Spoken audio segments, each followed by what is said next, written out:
Welcome, my learners. Today we discuss Chapter 2 Psychiatric History and Examination. Psychiatric Assessment, the art of the interview. The psychiatric interview is arguably the most important part of a psychiatrist's job, even more so than in other medical fields. This is because psychiatric disorder can interfere with communication and lack of insight from the patient makes a thorough history essential. The key principle of the interview. Flexibility is key. Point 1. The interview should be flexible and adapt to the patient's needs, not a rigid, fixed process. Point 2. Establish rapport. Make the patient feel comfortable and build an empathetic relationship with patients. Point 3. Listen actively. The most important skill is active listening, showing you're truly interested in what the patient says. Use open-ended questions. Ask broad questions like, how are you feeling today? Instead of leading ones like, are you feeling sad? Record verbatim. Write down the patient's exact word to capture the nouns of their symptoms. Example, my neighbor is trying to poison me, instead of just delusion of persecution. Next point, confidentiality. Always maintain confidentiality unless there is risk of suicide, homicide, or child abuse. Start with the patient. Whenever possible, interview the patient first. Component of a full psychiatric history. A thorough assessment is divided into several key sections. 1. Identification data. This is the basic information about the patient: name, age, sex, marital status. Next point, education, occupation, and socioeconomic status. Next, for legal cases, include 2 identification marks. Informants. Sometimes a patient's history may be incomplete due to a lack of insights or a lack of cooperation. In these cases, it's crucial to get collateral information from family or friends. First point, always get the patient's consent first if they have the capacity to give it. Second point, record the informant's name, relationships to the patients, and how reliable their information is.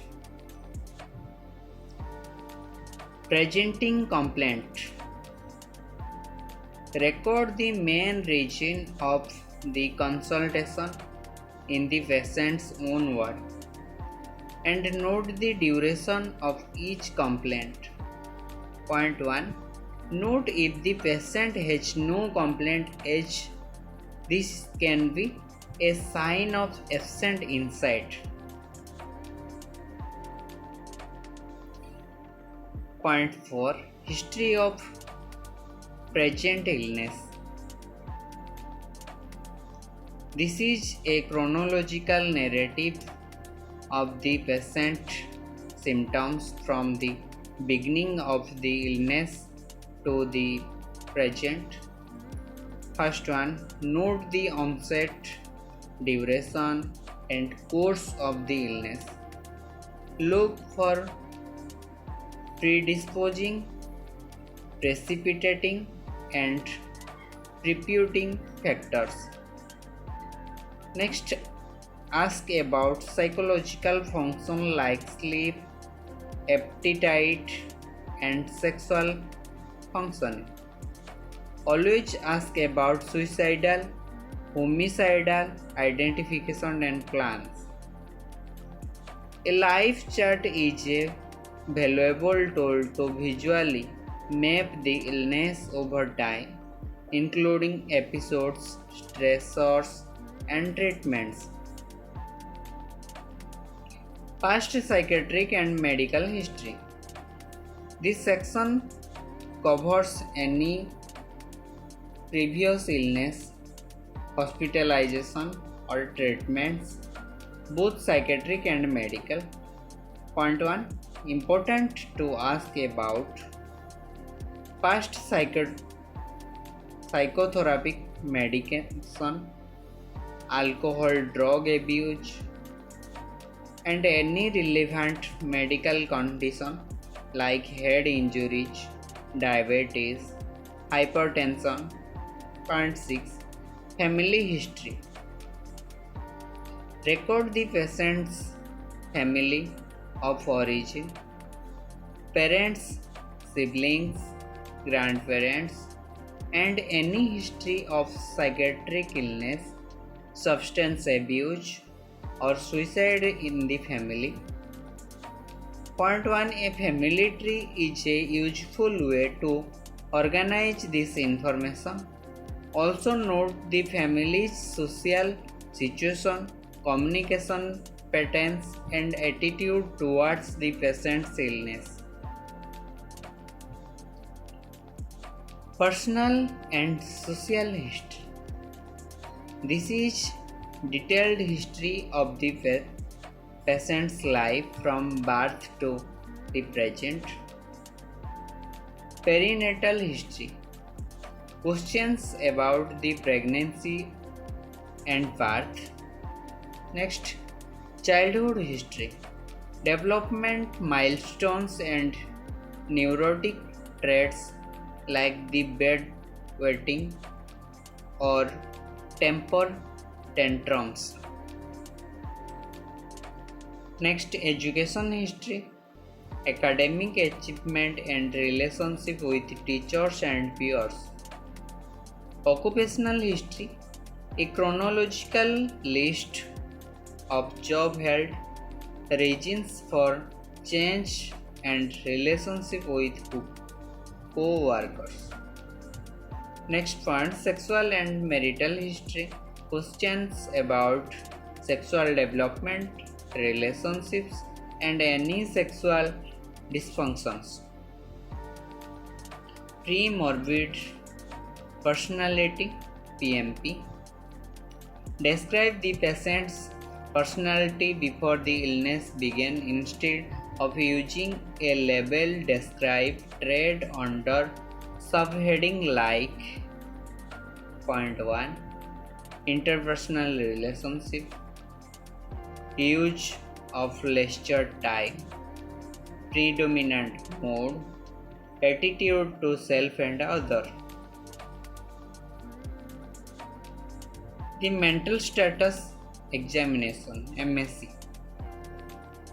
The mental status examination is a standardized way to document the patient's mental state at the time of interview. It's a snapshot of their current function. The key areas of MSc. Point 1. General appearance and behavior. Note their grooming, posture, and attitude towards you. 2. Speech. Evaluate the rate, quantity, volume, and rhythm of their speech. 3. Mood and affect. Mood. The person's sustained emotional state. Example, sad and happy. Affect. The immediate outward expression of emotion. Thought, stream and form. How thought flows. Example, fast, slow, tangential. Content. What the personal what the person is thinking about, including delusion, fixed false beliefs, ambitions, or suicidal thoughts. Perception. Look for hallucination, perception without an external stimulus, or illusion, misinterpretation of a real stimuli. Auditory hallucinations are the most common in non organic psychiatric disorder. 6. Cognition, higher mental functions. Assess consciousness, orientation, time, place, person, attention, concentration, and memory. Evaluate intelligence and abstract thinking using proverbs and similarities tests. Insights. The patient's awareness and understanding of their own illness.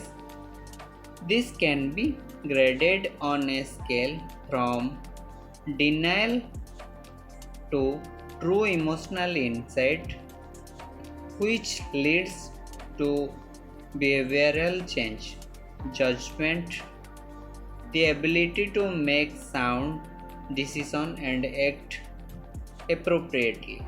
Standardized interviews and rating scales. Tools like the Hamilton Depression Rating Scale HDRS help to quantify symptoms and make assessment more standardized. Family. All the gathered information is used to create diagnostic formulation. This is a summary that explains the patient illness using the biopsychosocial model. It lists the biological, psychological, and social factors that predispose, precipitate, perpetuate the illness. Thank you, my learners.